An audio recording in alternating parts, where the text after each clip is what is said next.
नमस्कार दोस्तों, exam toppers अड्डा में आपका हार्दिक स्वागत है। आज हम बंगाल में द्वैत शासन को समझेंगे। परीक्षा के दृष्टि से बहुत ही महत्वपूर्ण टॉपिक है, एग्ज़ाम में क्वेश्चन आते रहे हैं। दोस्तों, द्वैत शासन के जन्मदाता लियोनल कॉर्टिस को माना जाता है। प्लासी का युद्ध तथा बक्सर का युद्ध, इसके बाद जो संधि होती है इलाहाबाद की 1765 में, इसमें बंगाल, बिहार, उड़ीसा की दीवानी अंग्रेज़ों को प्राप्त हो जाती है। उसके बाद बंगाल में दीवानी तथा निजामत के कार्यों के लिए दो शक्तियां होती हैं, जिसमें दीवानी का कार्य कंपनी संभाल रही होती है खुद, और जो कंपनी होती है वो निजामत का कार्य नवाब को सौंपती है।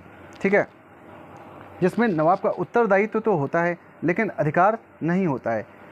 अब कंपनी जो राजस्व है उसको कैसे वसूलेगी, तो इसके लिए उसने बंगाल में मोहम्मद रजा खां को दीवान नियुक्त किया तथा सिताब राय को बिहार में दीवान नियुक्त किया।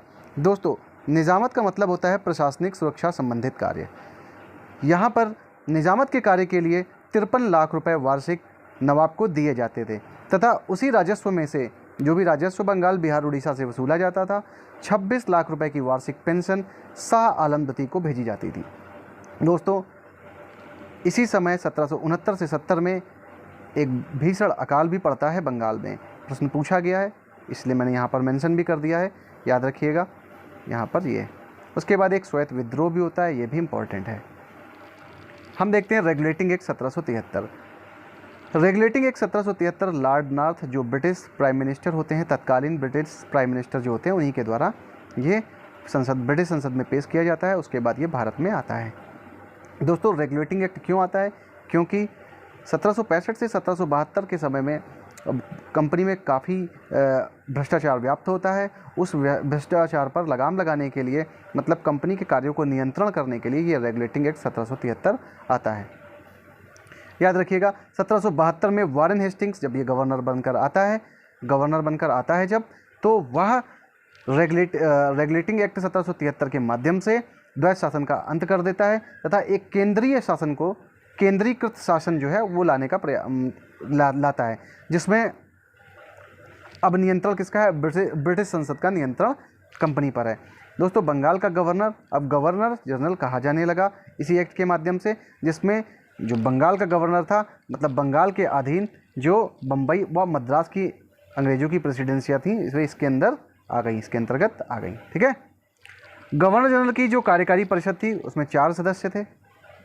1773 के माध्यम से 1774 में एक सुप्रीम कोर्ट की स्थापना की। इसके मुख्य न्यायाधीश सर एलिजा एम्पे थे। निजी व्यापार बंद कर दिया गया। व्यापार जब बंद कर दिया गया तथा उपहार में भी रोक लगा दी गई, लेकिन वेतन में वृद्धि की गई। कंपनियों के जो कर्मचारी थे उनके वेतन में वृद्धि की गई। 20 साल के लिए व्यापारिक एकाधिकार जो थे कंपनी को मतलब प्राप्त थे इसी रेगुलेटिंग एक्ट 1773 के माध्यम से। याद रखिएगा दोस्तों, जितने भी पॉइंट हैं यहाँ पर महत्वपूर्ण है, इसको समझते चलिए। पिट्स इंडिया एक्ट 1784 का 1784 का जो पिट्स इंडिया एक्ट था, रेगुलेटिंग एक्ट के दोषों को दूर करने के लिए लाया गया, जिसमें राजनीतिक व आर्थिक कार्यों को अलग किया गया। राजनीतिक कार्यों के लिए बोर्ड ऑफ कंट्रोलर था तथा व्यापारिक कार्य मतलब आर्थिक कार्यों के लिए बोर्ड ऑफ डायरेक्टर था। याद रखिएगा, इंपॉर्टेंट है। गवर्नर जनरल की परिषद की सदस्यों की संख्या 4 से घटाकर 3 कर दी गई। अब गवर्नर जनरल की शक्ति बढ़ गई। पहले सदस्य 4 थे, रेगुलेटिंग एक्ट 1773 के माध्यम से 4 सदस्य जोड़े गए थे उसमें, अब वही संख्या 3 कर दी गई है और गवर्नर के पास वीटो शक्ति आ गई है, वीटो पावर आ गई है। ठीक है, आगे बढ़ते हैं। तत्कालीन गवर्नर वारेन हेस्टिंग्स ने इस एक्ट का विरोध किया तथा 1785 में इस्तीफा देकर वो वापस इंग्लैंड चला गया, जहां पर ब्रिटिश मंत्री जो बर्ग थे उसके द्वारा ब्रिटिश संसद में वारेन हेस्टिंग्स पर महाभियोग का मुकदमा चलाया गया। बाद में वह बरी कर दिए गए। दोस्तों, आगे बढ़ते हैं। भू राजस्व व्यवस्था महत्वपूर्ण है, विगत परीक्षाओं में क्वेश्चन बने हैं, इसीलिए हम इसको भी कवर कर लेते हैं इसी वीडियो में। स्थायी बंदोबस्त, रैयतवाड़ी तथा महलवाड़ी, ये तीनों व्यवस्थाएं बहुत ही महत्वपूर्ण है। प्लासी के युद्ध के बाद बंगाल के नवाब मीर जाफर से कंपनी को 3 जिलों की दीवानी प्राप्त हुई, वर्धमान, मिदनापुर तथा चटगांव की। 1762 में एक इजारेदारी व्यवस्था थी, जिसमें ठेके के माध्यम से अधिक बोली लगाने वाले को राजस्व वसूलने का काम दिया जाता था।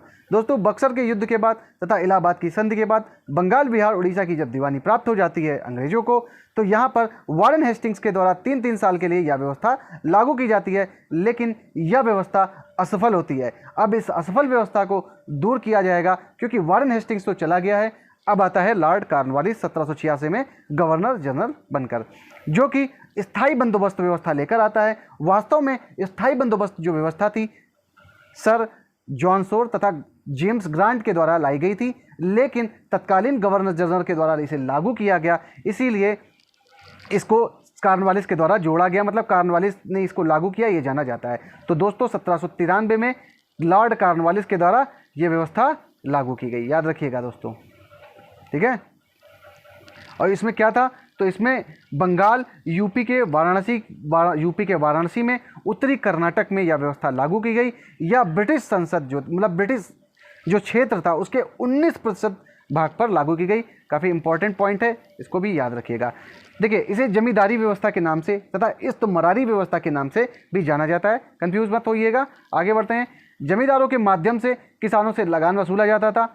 वसूले गए राजस्व का 10/11% जो 10/11 भाग जो था वो कंपनी को तथा 1/11 भाग जमींदार स्वयं अपने पास रखता था।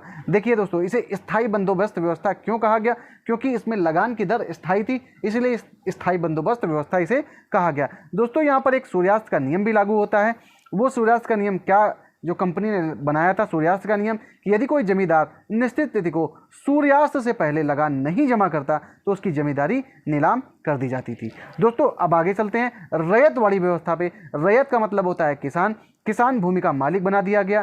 किसान से ही अब लगान से मतलब था अंग्रेजों को, ठीक है। 1792 में कैप्टन रीड के द्वारा मद्रास के 12 महल में, इंपॉर्टेंट है दोस्तों, याद रखिएगा, 1792 में कैप्टन रीड के द्वारा मद्रास के 12 महल में यह व्यवस्था लागू की गई तथा बाद में थॉमस मुनरो ने इसे पूरे मद्रास, बंबई तथा कुर्ग असम के क्षेत्र में लागू किया।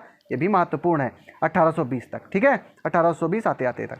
ब्रिटिश अधीन के 51% भाग पर यह व्यवस्था लागू हो गई। क्षेत्र के उत्पादन का 1/3 भाग राजस्व के रूप में अंग्रेजों को प्राप्त होता था, लेकिन 1855 तक आते आते ये 50% हो गया, ठीक है, 1855 तक आते आते।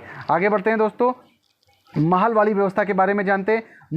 महल का अर्थ होता है एक गांव। महल का अर्थ याद रखिए, एक गांव, बड़ा आसान है। जैसे ही आप महल का मतलब समझ जाएंगे एक गांव, तो समझ में आएगा कि संपूर्ण गांव जो था वो मिलकर एक मुख्य व्यक्ति को चुन लेता था, और वो जो मुख्य व्यक्ति था वो समस्त लगान को एकत्र करके कंपनी के पास तक निश्चित समय पर पहुंचा देता था। लगान की दर थी वो अनुमान पर आधारित थी।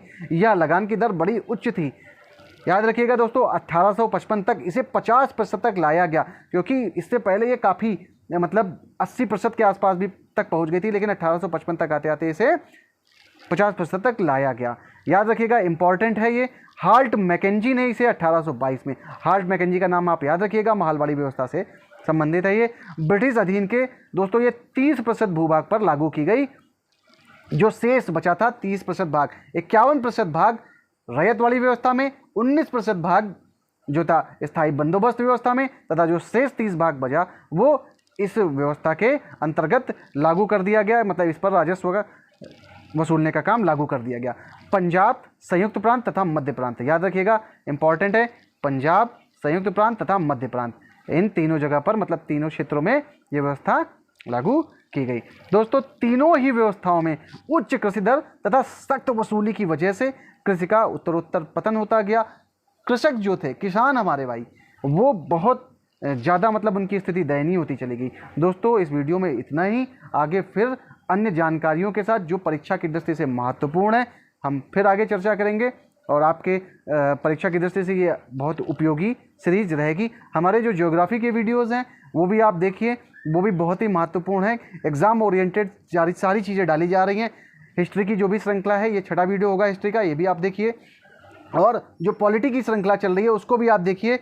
उसमें जितने भी मुख्य तथ्य हैं बस वही कवर किए गए। वीडियो पूरा देखिए, लाइक कीजिए, सब्सक्राइब कीजिए, कमेंट कीजिए। नमस्कार दोस्तों।